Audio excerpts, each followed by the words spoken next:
que las letras me brincaban. Dije, apenas soy modelo 71, ya que me ande brincando la vista, como que no. Pero era el banquito. Aquí lo tengo, mira. Así que ya crecimos. Para verlo mejor. ¿Cree que se iba a llevar el mío? No. Era chiquito. Era chiquito. Hermanos, me da mucho gusto verles. No estuvimos con ustedes toda la semana, pero me da mucho gusto volverles a ver y poder compartir con ustedes la palabra de Dios. Bien, está con nosotros los hermanos de Carrizalillo. Nos da gusto verles. Y está también por acá de este lado el hermano Crisóforo, sus chiquillas. Y de este lado nos acompaña una persona que no había visto. Yo creo que es porque no vengo al templo, pero nos da mucho gusto verte. Hermanos, esta tarde vamos a hablar. Bueno, Roberto, bienvenido. Véngase para acá, hombre. Vamos a mirar a nuestras Biblias otra vez en la primera carta del apóstol Pedro, en el capítulo número 1, en el versículo número 9. Cuando lo hayamos encontrado, nos vamos a poner de pie para leer esta parte de la palabra de Dios, primera de Pedro 1:9, y lo leemos juntos. Y dice la palabra de Dios lo siguiente: obteniendo el fin de vuestra fe, que es la salvación de vuestras almas. Vamos a orar. Omnipotente Padre Celestial, muchas gracias te damos en esta tarde por darnos el gran privilegio, Señor, de poder tener tu santa palabra en tus manos, de poder, Señor, tener la mente y el corazón tuyo, Señor, en nuestras manos, para que nuestros ojos, Señor, puedan mirar en tu palabra, Señor, todo, Señor, lo que tú nos has amado, todo lo que tú has determinado y toda la dirección, Señor, que tienes para el beneficio de cada uno de nosotros. Gracias, Padre eterno, porque no nos has dejado nunca solos. Tu palabra, Señor, perseguida, alterada, robada, prohibida, Señor, hoy, Señor, damos gracias porque la tenemos con libertad, con sabiduría e inteligencia, de manera que nuestros ojos puedan recorrer tu palabra cada momento, de manera, Señor, que nuestra vida pueda ser profundamente confortada, profundamente fortalecida y profundamente, Señor, iluminada, de manera, Señor, que la gloria de Dios brille cada día en nuestras vidas. Padre eterno, ayúdanos a entender este gran mensaje de parte de tu corazón, del apóstol Pedro, a través del apóstol Pedro, Señor, para cada uno de nosotros y en cualquier parte del mundo. Gracias, Padre eterno, por la oportunidad que me das de poder servir en esta congregación. El tiempo, Señor, tú lo decidas, lo haré de corazón. En el nombre de tu Hijo amado te pido que bendigas este servicio. Amén. Amén. Pueden sentarse, hermanos.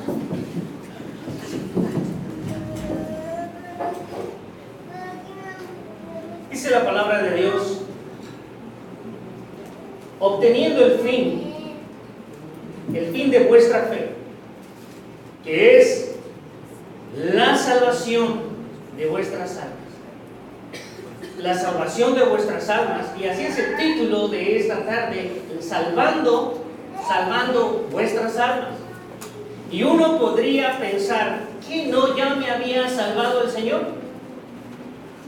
Esa es la pregunta que de pronto podría surgir ahora mismo. ¿Que no me había salvado el Señor cuando yo lo había aceptado como mi suficiente Salvador? Nosotros podemos entender que sí. Yo quisiera que pudiéramos entender qué es lo que quiere transmitir el apóstol Pedro cuando está diciendo eso. Hermanos, y salvar nuestras almas, que eso es lo que a nosotros nos corresponde, y lo voy a explicar más adelante para que no se vaya a malentender. No es que Dios no haya salvado el alma y el cuerpo, sino que hay algo que nos corresponde hacer a nosotros, y lo voy a explicar adelante. Y entonces, cuando uno puede mirar toda esta primera carta del apóstol Pedro, uno puede pensar en algo muy importante. Yo quiero pensar que en esto vamos a estar de acuerdo todos, excepto los que no pecan, porque a ellos no les pasa nada. Entonces, hermanos, es muy común en el día de hoy, en todas las iglesias, en todos los cristianos normales que viven debajo del sol, poder encontrar en la vida cristiana una gran sensación como de insatisfacción espiritual. Como que hay algo que escucho, pero como Mefiboseth allá en lo de Bar, como que no nos cae el 20. Como que la palabra de Dios sí, muy bonita, muy poderosa, pero en mi vida no pasa absolutamente nada. Y esa situación interesante, cuando el gozo no está presente en la vida, peligro, sinónimo de decadencia espiritual. Y uno piensa así, oye, así, en cualquier parte que tú te pares vas a encontrar hermanos en Cristo salvados. Si una persona aceptó a Cristo como su Salvador personal, va a ir al cielo, aunque tenga la cara larga, va a ir al cielo. Quiero decirles que hay en muchos una terrible insatisfacción espiritual. Uno se pregunta por qué sucede todo eso, por qué no hay gozo, por qué sucede esas cosas.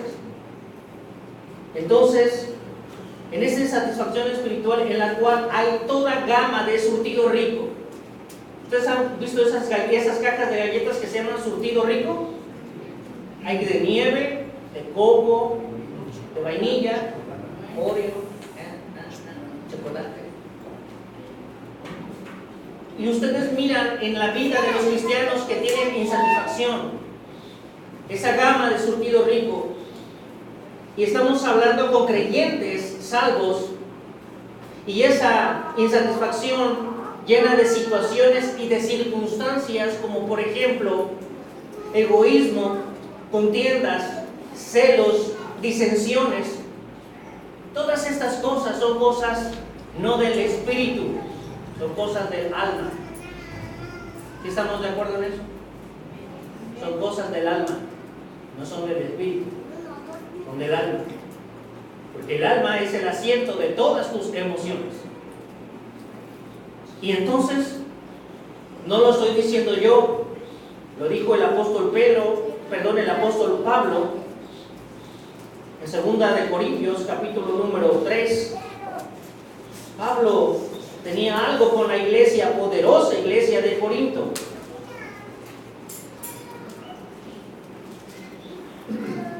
Permítanme un segundo, Entonces, dice 1 Corintios, dice la palabra en el versículo número 2, 1 Corintios 3:2. Os di a beber leche y no viandas, porque aún no erais capaces, ni sois capaces todavía, porque aún sois carnales, pues habiendo entre vosotros celos, contiendas, disensiones. La pregunta del millón, y que la palabra de Dios confronta a cada uno de nosotros, esta: ¿no eres carnal? Y eso no está en el espíritu, eso está en el alma. ¿No sois carnales? Y todavía, y andáis como hombres. Palabra andáis del griego peripateo, que yo es que en eso camino. Eso quiere decir. Entonces, fíjense bien, cuando esto sucede en la iglesia, en las congregaciones, en cualquier parte del mundo, estas situaciones que suceden en el alma, que se expresan gráficamente en nuestras vidas, de pronto como una pregunta que emerge de nuestro corazón, delatando la condición real de nuestra actual condición espiritual. Y uno pregunta: ¿y para qué? Uno pregunta: ¿y para qué? Muchas veces ves que el pastor se equivocó, que el pastor sorpresa, el pastor es adúltero, que el pastor es esto, que el pastor el otro, y uno dice: ¿y para qué? Y a veces estás evangelizando y resulta que no se dan las cosas como aparecen. ¿Y para qué? Y resulta que en la vida cristiana tuya un día eres asaltado por una terrible enfermedad. Y de pronto el mismo Dios entra en el banquillo, se sienta en el banquillo y uno empieza a juzgarlo y casi uno le dice, ¿y para qué soy cristiano? Eso no es del espíritu, eso es del alma. ¿Y para qué? Y pasan cosas en las congregaciones y tú te estás preguntando, ¿y para qué alabo? ¿Y para qué voy a la lectura? ¿Y para qué me congrego? ¿Y para qué evangelizo? ¿Y para qué me esfuerzo? ¿Y para qué me sacrifico? ¿Y para qué? ¿Y para qué? Y uno pregunta muchas veces, ¿y para qué? Esa pregunta sale del alma y expresa la condición espiritual en la que uno vive. Yo doy gracias a Dios porque Él no es cómplice no es nunca cómplice de nuestras condiciones. Nos ama tanto que nos deja caer, no importa que le lastimemos a Él. ¿Saben por qué? Porque uno en su dolor como ser humano embarra a Dios. Le pasa a dar de refilón a Dios y le pregunta, ¿y para qué? ¿Cómo es que yo estoy sirviendo en la iglesia? Y de pronto hay algo que viene en contra de mi vida. Y no entendemos que la gracia de Dios está ahí. ¿Para qué alabo? ¿Para qué trabajo? ¿Para qué leo? ¿Para qué voy al hospital? ¿Y para qué hago esto? ¿Y para qué hago el otro? ¿Y para qué hago acá y acullá? Todo el esfuerzo, ¿para qué? Concluimos diciendo, muchas veces concluimos diciendo, y el enemigo dice muy bien, y está esperando que uno esté diciendo, no vale la pena. Van a encontrar muchas veces en su vida cristianos que están pasando procesos de esta forma. Y lo peor de todo, un día te vas a encontrar en esa situación. Te lo puedo asegurar. ¿Sabes por qué? Porque Dios siempre está trabajando y siempre nos está permitiendo que nos enfrentemos. Cuando Dios nos mete en un desierto, no nos mete para que Él sepa qué vida espiritual tengo yo. Él me conoce, para Él soy historia. Es para que nosotros nos conozcamos el tipo de cristiano que somos en medio de las situaciones críticas. Para eso nos mete. Pero nosotros no podemos ni juzgarnos ni decir a mí nunca me va a pasar. Eso es muy común. Nosotros, dijo el apóstol Pedro, sin amor no fingido tenemos que darnos toda la mano porque estamos en la casa del jabonero. ¿Alguien se baña aquí? ¿Si se bañan o no se bañan? De pronto agarras un jabón y te vas a bañar y de pronto ya se te soltó, lo vuelves, ahí andas como agarrando gallinas en tu baño cuando el jabón es bolonchito. O te estás acá y ya se te cayó. Así es la vida cristiana. A veces sienta que utiliza el jabón por la mano cuando ya está en el suelo. Pero no tiene ni por qué espantarse. Al contrario, estamos nosotros enterándonos de que debemos de entender algo, que nuestro corazón debe ser siempre puro, con amor entrañable, siendo renacidos, una persona que ha renacido de nuevo, que tiene el DNA de Dios, es el que vive en la palabra, no el que la sabe, no el que la oye. Eso es pura basura, es el que la vive. Eso es diferente, eso marca la diferencia, eso hace cristianos.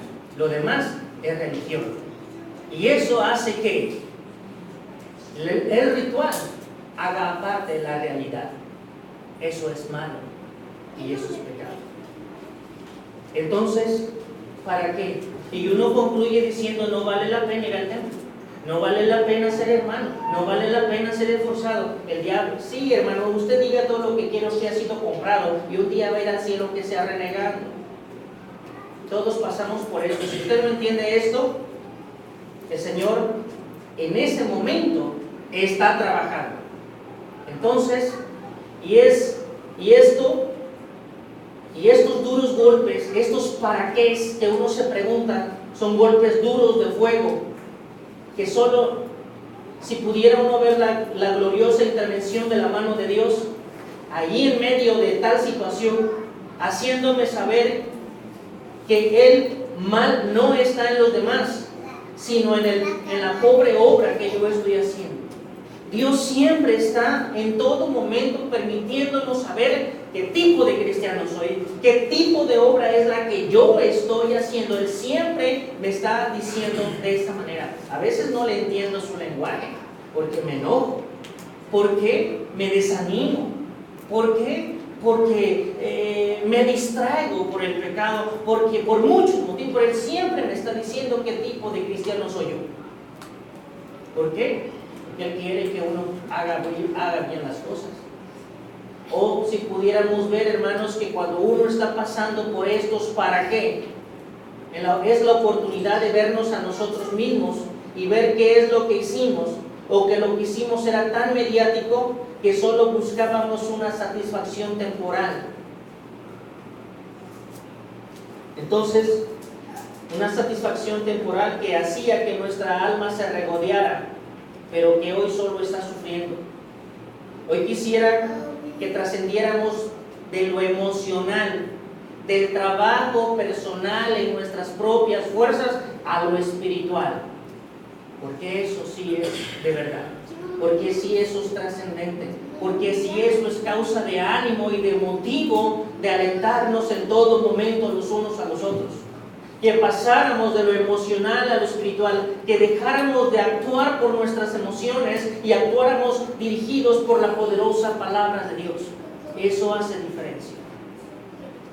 Jesús siempre actuó bajo la palabra de Dios, obedeciendo la palabra de Dios. Y buscaremos nosotros, buscando nosotros en todo momento parecernos al Señor Jesucristo en todo su andar. Hoy yo quisiera que supiéramos que la vida que nosotros vivimos, nadie te conoce más bien que tú. Nadie sabe lo que tú piensas más que tú. Nadie sabe lo que tú sientes más que tú. Y obvio, Dios.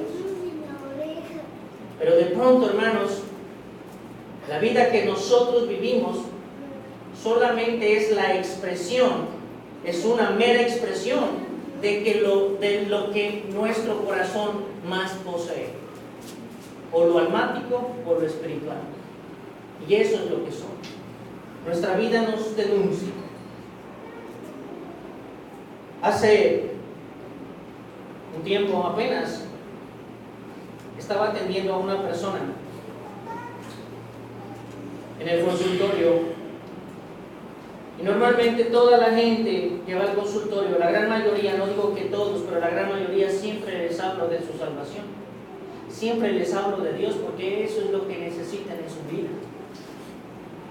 Ella viene de California y me estaba diciendo, estuvimos platicando y me estaba diciendo, estaba llorando y me estaba diciendo, ¿por qué yo no puedo sentir a Dios como otros lo sienten? Muy buena pregunta. ¿Por qué no siento el alabar a Dios? ¿Por qué yo voy al templo de compromiso? Porque yo asisto a mi congregación de compromiso, pero yo no puedo hablar, yo no puedo sentir, yo veo a otros que tienen gozo en su corazón, yo no lo puedo sentir. Y estaba llorando. Yo le decía, muy buena pregunta. Muy buena pregunta. Y es que resulta que muchas veces nosotros queremos entender a Dios desde nuestro soberano punto de vista. Porque aún cuando hemos oído la palabra, Dios dice algo, pero lo que yo digo, así lo quiero entender. Y Dios no se acomoda a nadie. Nosotros somos los que tenemos que acomodarnos a Dios. Dios nunca va a negociar su palabra. Entonces decía, yo no entiendo eso, y está muy sencillo también, está muy sencillo de que lo puedas entender. Miren ustedes lo que dice 2 Corintios, capítulo número 3, versículo número 16. 2 Corintios, capítulo número 3.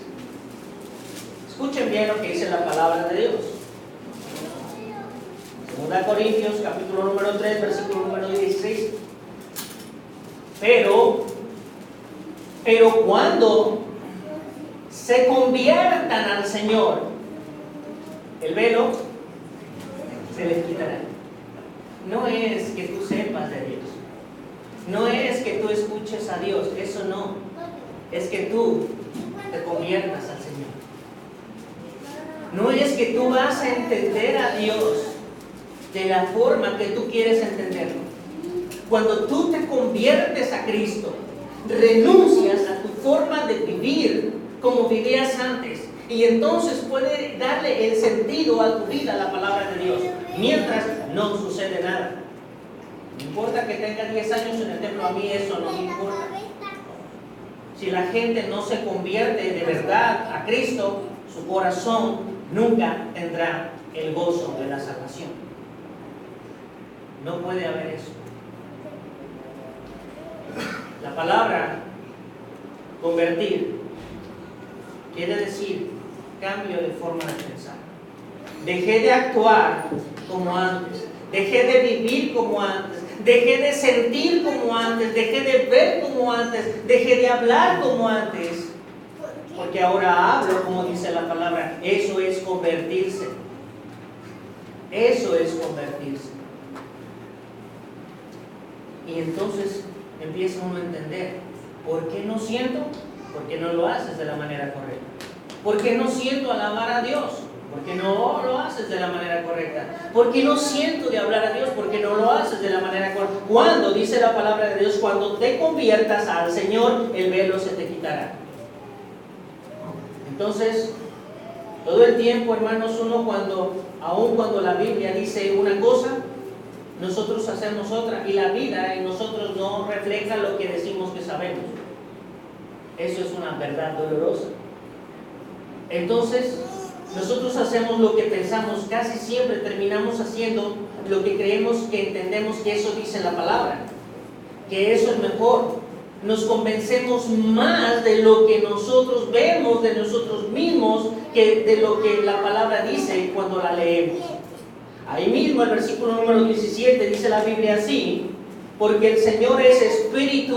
¿Verdad que no es la cuestión almática? Porque el Señor es espíritu, y donde está el espíritu del Señor, ¿qué dice? Ahí hay libertad.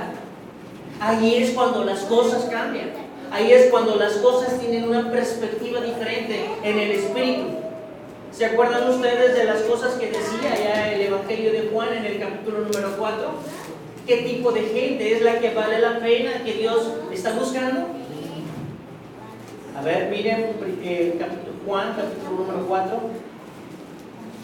Dice la palabra de Dios lo siguiente. En Juan 4, versículo 24. ¿Dios qué es? Dios es espíritu, y los que le adoran en espíritu y en verdad, eso es necesario. Eso es necesario. Esos son necesarios que le adoren, porque esos están adorando desde la perspectiva correcta. No es en el alma que se ha de entender a Dios. No es con el alma que se ha de entender a Dios. Cuando el hombre pecó, cuando el pecado entró allá en Adán y Eva, ¿qué es lo que murió del hombre? ¿La parte biológica o la parte espiritual? La parte espiritual. El hombre quedó solamente al amparo de su alma, y el alma se la creyó tanto que su intelecto, su sentimiento y su voluntad hasta el día de hoy, en la gran mayoría de los humanos, sigue mandando. No es lo espiritual, es lo que yo sé, lo que yo siento y lo que yo quiero. Esas tres cosas. No es lo espiritual, es el sentimiento, el intelecto y la voluntad. Y entonces nosotros debemos de entender que de esa manera es que cuando nosotros estamos sirviendo a Dios, de esa manera, normalmente, aun cuando hemos sido perdonados, muchas veces nosotros vamos a entender que realmente las cosas nos hacen llorar. Muchas veces las cosas no van como quisiéramos que fueran. Entonces, es importante saber, hermanos, que para que en nuestra vida exista victoria, para que en tu vida exista libertad, para que en tu vida exista gozo, para que en tu vida exista contentamiento, para que en tu vida exista avivamiento, debemos de considerar andar en el Espíritu. Andar haciendo lo que la palabra de Dios dice. el apóstol Pedro totalmente transformado. Ya no es el Pedro que estaba sacando el machete. Ya no es el Pedro que para todo era una reacción así como de querer llamar la atención. Señor, si tú eres, manda que yo vaya a ti. Señor, yo saco la espada. Señor, y no quieres que mandemos que caiga fuego del cielo. Y Pedro siempre estaba actuando de forma instintiva. Ahora el Pedro ya está viejo. Este Pedro ya sabe que pronto va a morir. Y este Pedro, como cualquier padre responsable cuando ya está viejo, quisiera dejarle el mejor consejo a sus hijos para que a sus hijos les vaya de la mejor manera. Entonces, Pedro está transformado. Pedro ha dejado las reacciones emocionales de lado y ahora sugiere que nosotros hagamos lo mismo, estimulando, hermanos, a cada uno de nosotros un motor que generará nuestras mejores decisiones, y esto es con una poderosa verdad capaz de despertar nuestra conciencia cuando Él dice que nos hizo renacer. Vea usted en 1 de Pedro capítulo número 1, versículo número 3, 4 y 5. Vea usted la palabra renacer en el versículo número 3. Dice: bendito el Dios y Padre de nuestro Señor Jesucristo, que según su grande misericordia nos hizo renacer. Entonces, ¿ya renacimos de nuevo? Por supuesto que sí. Pero Él quiere librar nuestra alma. ¿Estamos perdonados? Por supuesto que sí. Ya nos perdonó. Pero de los que están aquí, ¿qué perdonado no peca? ¿Qué perdonado no siente resentimiento? ¿Qué perdonado no siente orgullo? ¿Qué perdonado no tiene temor? ¿Perdonado no tiene dudas? ¿Qué perdonado no tiene desánimo? ¿Qué perdonado de los que están aquí nunca se ha preguntado en su vida ¿y para qué? Eso no está en el espíritu, está en el almático. Dice la palabra de Dios: ojo, han sido renacidos y tienen todo el potencial, tienen toda la capacidad, tienen toda la aprobación, no tan solo el respaldo, toda la aprobación de parte de una gran promesa de parte de Dios para cada uno de nosotros. Y dice la palabra de Dios que nos hizo renacer para una ¿qué? Para una esperanza que está viva, pero eso te toca a ti. Ahí se va a ver cuánto interés tiene, cuánta determinación tiene, cuánto sacrificio tienes, cuánta atención tienes de poner toda tu vida en las manos de Dios. En una esperanza viva por la resurrección. Y esta es nuestra garantía. Esto es música para nuestro corazón, que Cristo resucitó de nuevo. Nosotros tenemos esa gran verdad: Cristo resucitó.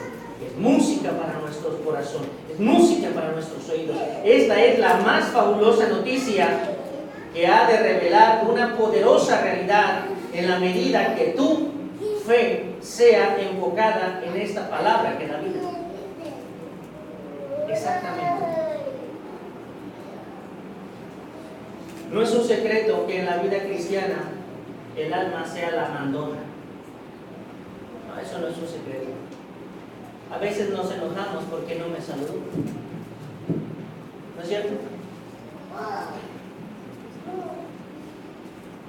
A veces nos enojamos porque alguien nos levantó un fallo. Ay, hermano, eso sí tiene razón. No, nada tiene razón. Tu vida no debe de moverse en esos términos, de ninguna manera. Es que me quiso prestar el aparato. Y eso que es el pastor, para que no digamos, no echemos de cabeza a nadie. No es un secreto, hermanos, que en la vida cristiana el alma sea la mandona y no el espíritu. Y cuando esto sucede es fácil de conocer que Jesús es mi Salvador, pero no es mi Señor. Porque cuando Jesús es nuestro Señor, si Él dice brinca, yo brinco. Y si Él dice obedece, no lo voy a estar cuestionando, no voy a estar discutiendo, no voy a estar poniéndole pretextos. En muchos lugares, en cualquier parte del mundo, Cristo es el Salvador, Pero muchas veces Cristo no es el Señor de la vida de los cristianos. Y eso se nota. Y eso nos hace a nosotros pasar por situaciones críticas. ¿Y eso por qué lo permite Dios? Porque Él permite en todo momento, vuelvo a decir, que nos enteremos de la condición espiritual que nosotros poseemos. O es lo almático o es lo espiritual. Entonces Dios a través del apóstol Pedro está diciendo: quiero que salves vuestra alma. Pero ¿cómo es que yo voy a salvar mi alma de estar sufriendo en todo momento, de estar pasándola mal en todo momento, de estar sintiendo cosas que mi corazón no debería estar sintiendo en todo momento? ¿Cuántos problemas te han quitado el sueño en esta semana? Muy espiritual. Muchos problemas. ¿No se han preguntado ustedes alguna vez en su vida y para qué? Honestamente, Dios está aquí. No pueden mentir, hombre. Entonces, es fácil reconocer, hermanos, a Jesús como Salvador, pero qué difícil es cuando uno es más almático reconocerlo como mi Señor, porque ando conforme a mi alma y no conforme al Espíritu. El apóstol Pedro, como un gran padre que sabe que pronto habrá de partir, nos invita a que nos ocupemos de salvar nuestra alma. No es que Dios, por medio de nuestro Señor Jesucristo, no nos haya salvado, porque de eso no existe ni la menor duda. Entonces, ¿qué quiere decir? Piense por un momento si su vida no ha estado sufriendo porque su alma ha sido profundamente afectada por las circunstancias de la vida, que de pronto hacen olvidar o no conocemos acerca de la esperanza viva. El alma nuestra se salva por la fe en Cristo. Nuestra alma está cargada de un sinfín de cosas que recibió del mundo. Y no tan solo recibió del mundo, porque del mundo hemos aprendido un montón de porquerías y tenemos la forma del mundo. Entonces, cuando resulta que aprendemos de nuestros papás, aprendemos de la sociedad, aprendemos de la escuela, ¿qué te hace sentir? Muchas veces, vean ustedes, muchas veces una persona que no tiene oficio se siente menos cuando está hablando con el diputado. ¿Y eso qué? O cuando una persona que no tiene un título, o cuando una persona es un médico, siente cosas diferentes a una persona que... Y todo eso nos hace creer el mundo que somos ¿qué? Pero en la realidad, el que más sabe es el que tiene que servir al que no sabe. Debería ser así. Hay gente que a veces llega al consultorio llorando porque dice: el doctor me regañó. ¿Y usted qué hizo? Nada. Un médico no puede regañar a nadie. Nosotros somos sus gatos. Y ya se empiezan a reír. Estamos para servirles. El que estudió para servir. Y el que sirve, estudia. Entonces, en la vida cristiana, el sello distintivo de una persona que sirve debe de ser la humildad. Si eso no está, peligro. Muy peligroso ese servidor. En la vida cristiana las cosas deben de ser interesantemente al revés. El mundo dice una cosa, la Biblia dice totalmente lo contrario. La vida que nosotros tuvimos, el apóstol Pedro nos dice bien clarito cuando está diciendo aquí, en 1 de Pedro capítulo número 1, versículo número 18, sabiendo que fuisteis rescatados de vuestra vana, ¿qué? Vana manera de vivir. ¿Quién te enseñó esa vana manera de vivir? La cual recibiste ¿de quién? Y yo quiero ser como mi papá. Usted no va a ser como su papá, usted va a ser como hijo de Dios. Usted no debe de ser como es su papá, ni como es su mamá, ni como es su abuelita, ni su rascabuelita. debe de ser como hijo de Dios. Muchas veces nos justificamos diciendo yo soy así porque así me enseñó mi papá y mi papá era Juan Camaney. De modo que si alguno está en Cristo, ¿qué es? Nueva criatura. ¿Y dónde está la vieja pasada manera de vivir? En la basura debería estar. Pero siempre queremos pretextos para sacar la mugre del corazón. Fíjense bien. Esto hace sufrir tu alma, hace sufrir mi alma y hace sufrir el alma de los demás. ¿Cómo es que yo tengo que salvar mi alma de estar, como le dijera, de estarla pasando todo el tiempo mal? Una vida cristiana es una vida gloriosa, es una vida gozosa, que hay problemas, bendito sea el Señor, que estoy superándolos y que la palabra de Dios la estoy viviendo y que viene el viento y que vienen los ríos y que viene la lluvia y golpea contra mi vida. Bendito Dios que mi vida cristiana está fundamentada sobre la roca y sé que voy a pasar. Pero qué tragedia es cuando mi vida se parece a la de mi mamá y a la de mi papá y a la de mi abuelita. Ustedes como cristianos deben de quitarse eso de su vocabulario. Sabiendo que fuiste rescatados de vuestra vana manera de vivir. Pero así me lo enseñó mi papá, yo tengo que ir de rodillas a adorar a la Guadalupe. ¿A quién vistieron de San Juditas Tadeo? Verde amarela, sabiendo que fuiste rescatados de vuestra vana manera de vivir. Ahora nosotros tenemos como cristianos, este es el motor, esta promesa que está, sabiendo que fuiste para una esperanza viva. Y fíjense bien, una herencia incorruptible, o sea que no se corrompe, que no se contamina, inmarchitable, o sea, o inmarcesible, que no se marchita, reservada en los cielos para vosotros.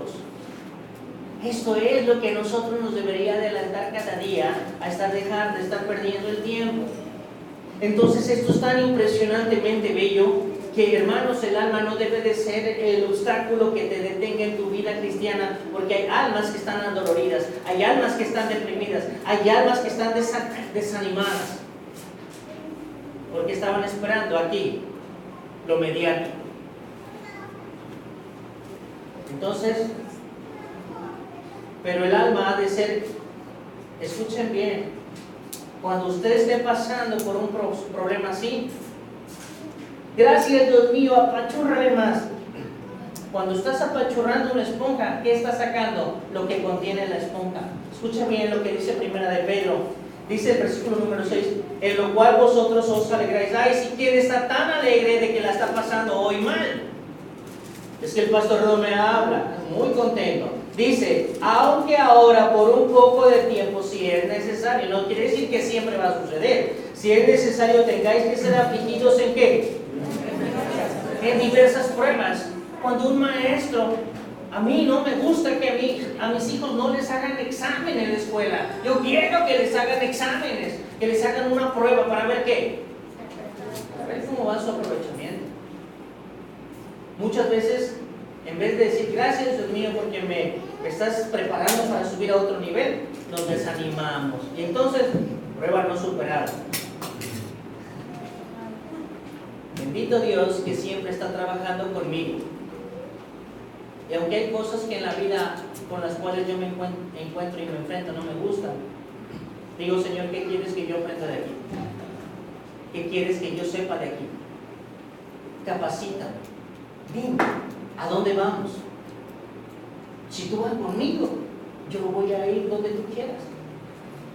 Entonces el alma muchas veces ha de ser vaciada de las cosas del mundo, de la cosa de papá y de mamá, de la cosa del conocimiento, de las emociones que tengo, para ser llenada de las cosas de Dios, purificada mi alma cada día, para que yo sea un cristiano cada día más auténtico y que yo pueda comprender a los que están pasando por situaciones difíciles.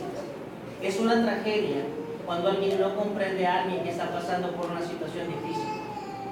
A veces tenemos actitudes como las de el sacerdote y el levita. Sentimos que a nosotros no nos pasa eso. Los vemos y pasamos como porque sí los vimos, pero no nos detuvimos. Entonces, hermanos, el alma ha de ser exprimida por la prensa llamada prueba.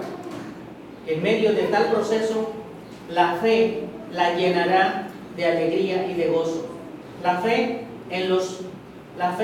en la palabra que dijeron los profetas acerca de la gracia. Vea usted el versículo número 10 de 1 de Pedro 1:10. Hermanos, y aquí es, la gente en su alma sufre porque ignora la palabra poderosa de Dios. Dice la Biblia, los profetas que profetizaron de la gracia destinada ¿a quién? A vosotros. ¿Por qué lloras? ¿Por qué no mejor sabes? ¿Por qué tu vida no está llena de la palabra? Que está llena de otras cosas. Destinada a vosotros. Inquirieron diligentemente, indagaron acerca de qué, de esta salvación, escudriñando qué persona, qué tiempo indicaba el Espíritu de Cristo que estaba en ellos, el cual anunciaba de antemano los sufrimientos de Cristo y las glorias que vendrían tras ellos. A esto se les reveló que no para sí mismos, sino para nosotros administraban las cosas que ahora os son anunciadas por los que os han predicado el Evangelio por el Espíritu enviado del cielo, cosas en las cuales anhelan mirar los ángeles. ¡Qué maravilloso! ¿Por qué sufren muchas veces? Bueno, muy sencillo, porque uno ignora la palabra. ¿Qué tengo que hacer para no estarla pasando mal? Muchas veces uno como pastor va a sufrir, alguna vez va a sufrir en la congregación. Pero Moisés sufrió también. ¿Se acuerdan cuántas veces se le desanimó el pueblo a Moisés? ¿Cuántas veces lo quisieron apedrear? Oh, Señor, esto no es nada nuevo. Entonces, cuando tú conoces la palabra, te animas que no eres el único. Y vas adelante. Ahora bien, el alma, hermano, se salva del desánimo, de la tristeza, de la depresión, sabiendo Biblia. Tu alma no sufre cuando sabes Biblia. El alma la salva el conocimiento. En 1 de Pedro, escuche bien, dice la palabra de Dios en el versículo 9, obteniendo el fin de vuestra fe, ¿qué es qué? Es la salvación de vuestras almas. ¿Y cómo le voy a hacer? Leyendo Biblia, sabiendo profecía. Entonces voy a pasarla mal de ninguna manera. Número 2, el alma se salva o deja de sufrir cuando obedece lo que conoce. 1 de Pedro 1:13 dice, ceñid los lomos de qué? Wow, de vuestro entendimiento. Entonces ya no voy a pensar como antes pensaba, ni me voy a manejar en el conocimiento en el que antes me manejaba. Dice, sed sobrios y esperar por completo en la gracia que os traerá cuando Jesucristo sea manifestado. Y dice la palabra de Dios, no tan solo en el conocimiento, sino en la práctica de ese conocimiento. Dice la Biblia, como hijos que obedientes, no os conforméis a los deseos que antes tenías estando en vuestra ¿qué? Wow, ¿a quién le gusta que le digan ignorante? Cuando estabas en vuestra ignorancia. Versículo 15, sino como aquel que os llamó es santo, también vosotros sed santos en toda vuestra manera de vivir. ¿Y qué hacíamos cuando estábamos en vuestra ignorancia? En 1 de Pedro capítulo 4, versículo número 3, dice, baste ya. Si eres una persona que es cristiana y que no quiere tener el corazón partido, obedezca. Así de fácil, no, bueno, es asunto personal. Dice, baste ya, y baste ya estuvo. Baste ya el tiempo pasado para haber hecho lo que agradaba a los gentiles. Y fíjense bien, andando en lascivias, andando en concupiscencias, andando en embriagueces, andando en orgías, disipación y abominación, abominables idolatrías. Eso se llama pecado. Y eso no se justifica, es un pecado. ¿Cómo le voy a hacer para salvar mi situación? Obedeciendo. ¿A quién? A la poderosa palabra de Dios. Tu alma quiere que no sufra. Obedece. Baste ya. Ya estuvo.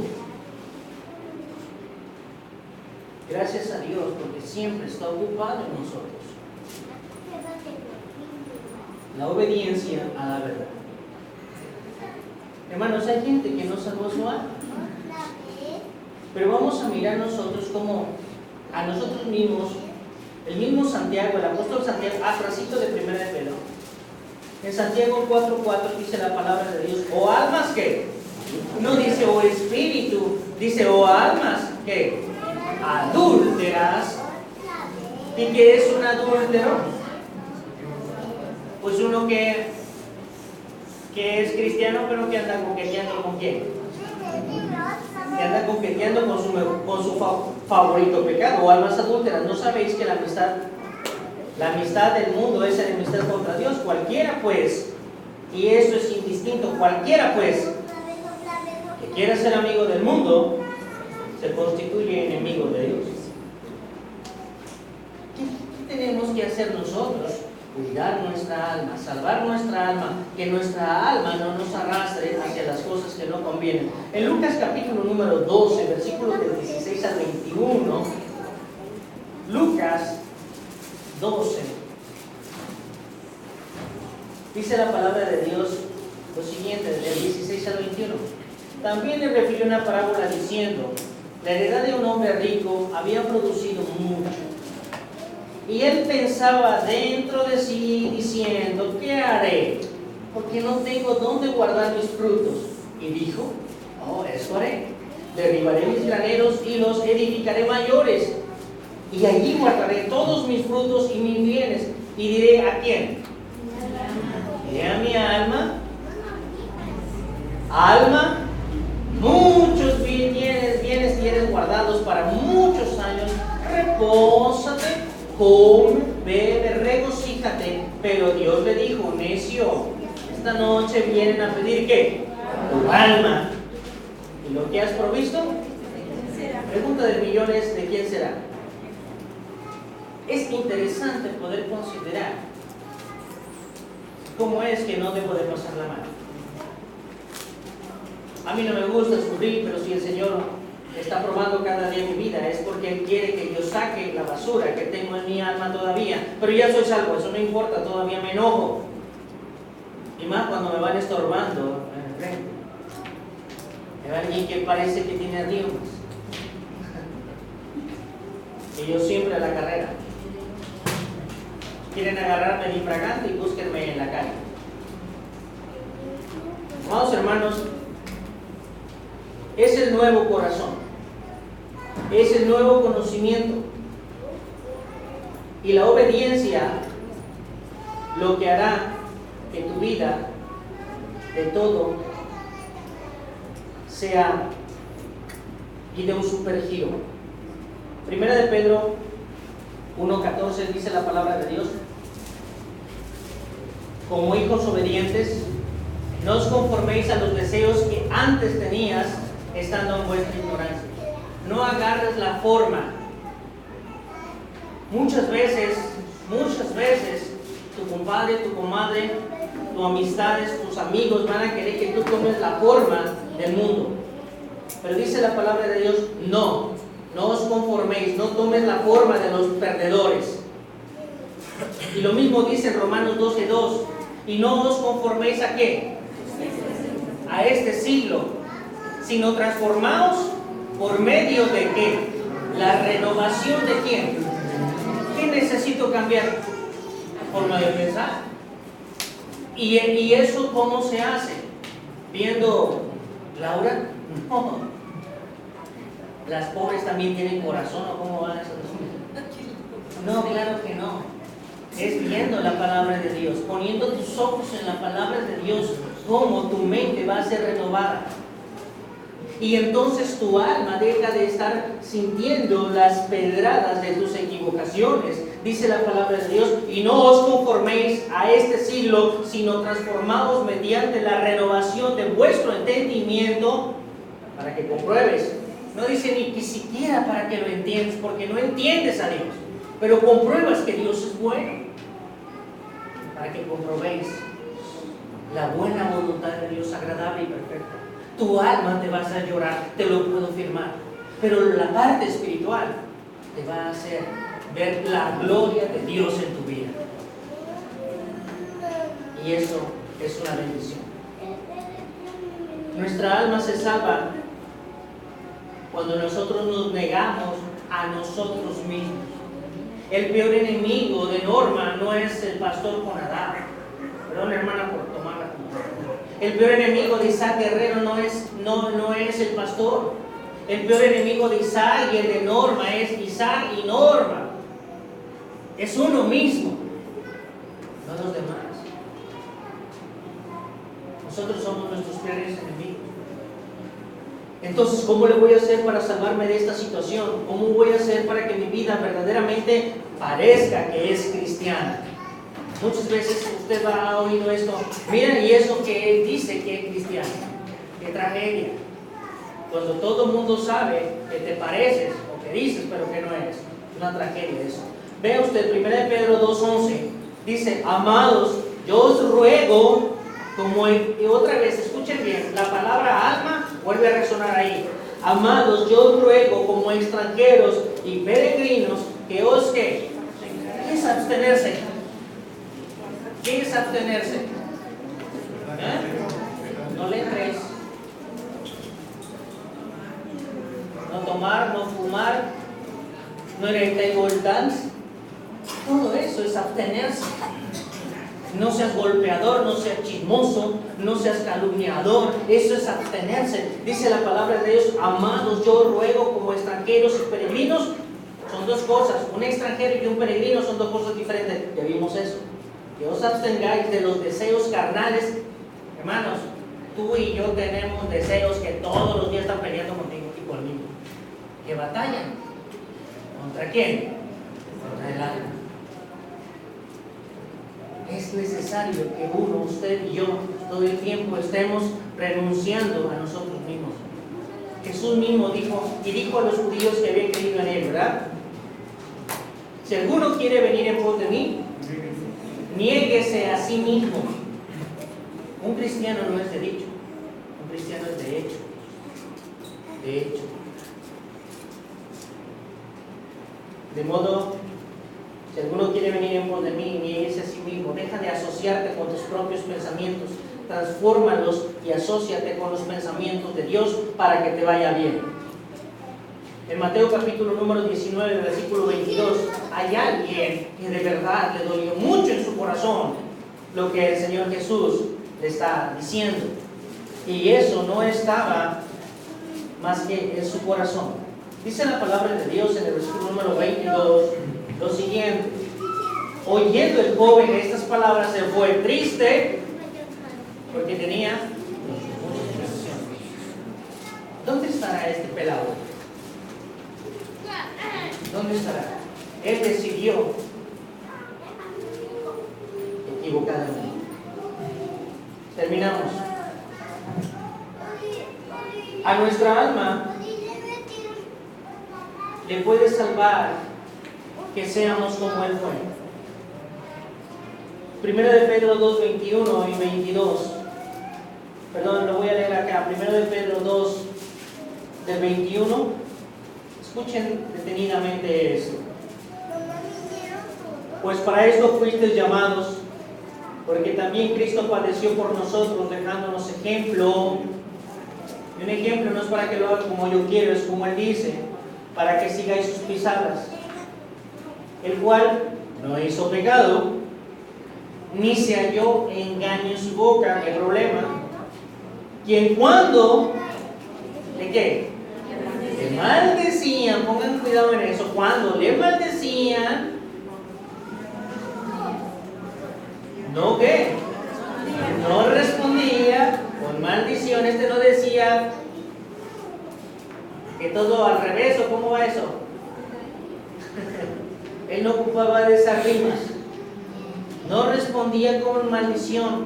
Cuando padecía, no amenazaba, sino que encomendaba al que la causa al que juzga justamente, quien llevó él mismo nuestros pecados en su cuerpo sobre el madero, para que nosotros, estando muertos en los pecados, vivamos a la justicia.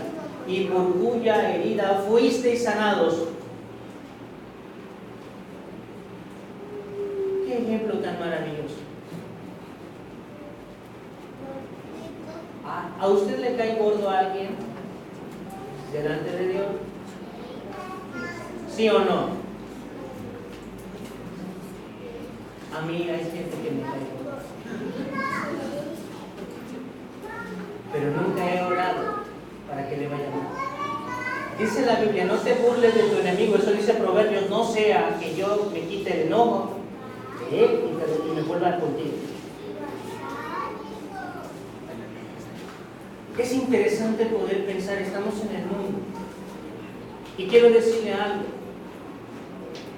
Uno tiene que dejar de sufrir. Jesús no se fue amargado al cielo. Jesús no estaba amargado, Él fue libre. Porque Él está diciendo, Padre, perdónalos, porque no saben lo que hacen. No dice, Padre, fíjate bien quién me está gritando que me crucifiquen y por favor que les traiga un rayo seco. Probablemente eso lo hacemos nosotros, pero el Hijo de Dios no tenía esa cosa en su corazón. Una centella. La gente sufre porque en su corazón hay raíz de amargura. Por eso sufre su alma. Y por eso dice el apóstol en Hebreos, mirad bien. Vosotros no haya una raíz de amargura que brotando esta deje de alcanzar cosas buenas y contamine. Qué impresionante es el apóstol Pedro. Qué hombre tan reactivo. Ahora es un hombre con un corazón pastoral impresionantemente grande que está sugiriendo a todos aquellos que hoy estamos viviendo en el escenario del mundo, en esta vida, que cuando alguien está haciendo algo en contra de ti, le estés diciendo, Señor, por favor, desaparece. Señor, que lo levante. No, Él no está diciendo eso. Una alma deja de sufrir cuando está orando por el peor enemigo que tiene. Uno es libre. Uno está con gozo. Y encarga, no importa lo que sea, lo encarga que juzga. Y aquel que dijo mía es ¿qué? La venganza. Para terminar, escuche bien esto. Nosotros no le vamos a poder engañar a Dios. Termino con este versículo y quiero que usted lo lea en su Biblia y hasta lo subraye. Otra vez la palabra alma está ahí. Que vosotros erais como ovejas descarriadas, pero ahora habéis vuelto al pastor y obispo de vuestras almas. ¿Sabes que son dos cosas diferentes, un pastor y un obispo? El pastor es este que está diciendo, que está hablando, que te está diciendo la palabra, y si tú quieres hacerla bien, si no, igual. Es un pastor. Pero cuando tú vas a Jesús como pastor y obispo, la palabra obispo es esto, es un inspector de calidad. Es el que ve si realmente eres lo que dices que eres. Ese es un obispo, es uno que examina, es un superintendente, es uno que tiene el control de calidad en los miembros de su iglesia. Nosotros no podemos ir a llorarle a Dios diciendo, Señor, es que tú sabes, es que el otro. Por supuesto que yo sé, Él es el obispo. Él sabe por qué esto está pasando. El que no sabe por qué está pasando es un obispo. Y Él en todo momento está permitiendo que las cosas pasen en tu vida, pasen en mi vida, para que tú saques lo mejor. Y no digas, todo el mundo está contra mí. No, tú estás contra todo el mundo. Y entonces las cosas cambian. Por eso dice el apóstol Pablo, ocupaos en vuestra salvación. Ocúpate de ti. Construye tu vida. Qué maravillosa palabra. Como nadie sufrió, yo sí he sufrido algunas cosas, pero es porque soy especial. Porque hay cosas que el Señor me dice, yo quiero que tú subas a otro nivel, y entonces ahí te va. Y hay que limarle ahí. Ay, Señor, no va a doler, pero hay que limarle y hay que darle. Y acá tengo una actitud chueca, pues hay que enderezarla. Un pensamiento retorcido, pues hay que enderezarlo. Y así decía el Señor, trabajando. Espero que también trabaje en tu vida, usted que no le pasa nada. Que Dios les bendiga. Fue un mensaje para mí.